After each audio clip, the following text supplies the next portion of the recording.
2 jours après le drame de Mobile Guinness dans l'arrondissement de Douala 5e, Martin reste sans nouvelles de sa nièce de 33 ans et sa fille de 8 ans, ex-habitant de l'immeuble dit de la mort, comme cela se faisait appeler dans le coin avant l'effondrement. On nous appelle par Yaoundé.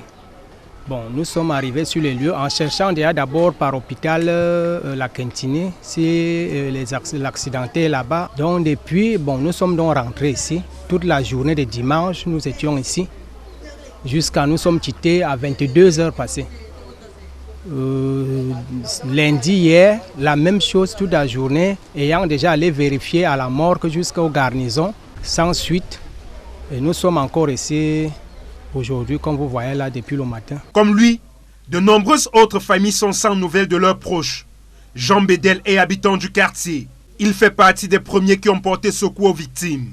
Il se rappelle de cette nuit horrible. Tout ce qu'on a pu trouver, c'était tout un tas de poussière qui survolait le ciel. Bon, on s'est rendu pour prendre encore un peu plus d'attaches pour connaître exactement s'il y a des survivants au cas où. Avec des torches et des téléphones. Le bâtiment à lui avait 36 chambres modernes, sans compter les studios modernes qui étaient bien sûr d'un autre côté. Puisque au rez-de-chaussée, il y avait également un anniversaire que certains avaient organisé. Donc il y avait des invités et qu'on ne peut pas exactement connaître le nombre exact de personnes présentes à ce niveau-là. Sur place, des personnes vont et viennent pour exprimer leur compassion aux proches éprouvés. D'aucuns tirent les premières leçons. Chacune de ces vies avait mission de construire davantage ce monde à l'avantage de tous et de chacun. Je venais aussi pour que ça serve à moi de leçon, pour que demain, quand je construis, que ce soit avec moins de risques comme ça. 15 heures passées exactement de 10 minutes à notre montre, nous sommes sur le site où s'est effondré un immeuble ayant englouti une 50aine de personnes.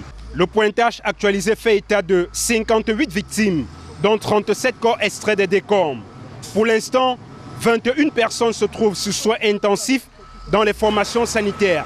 Sur les lieux du sinistre, les fouilles se poursuivent. Comme vous pouvez le constater juste derrière moi, le corps national des sapeurs-pompiers et le génie militaire qui mène l'opération sur ce site, diligenté par le lieutenant-colonel Abdelkadré, nous font savoir que les recherches vont se poursuivre. Sur le site de l'effondrement d'un immeuble, au lieu dit derrière Mobile Guinness, dans l'arrondissement de Douala 5e, nous sommes Jires Yopa et Hubert Michel Kameni pour Equinox Télévision.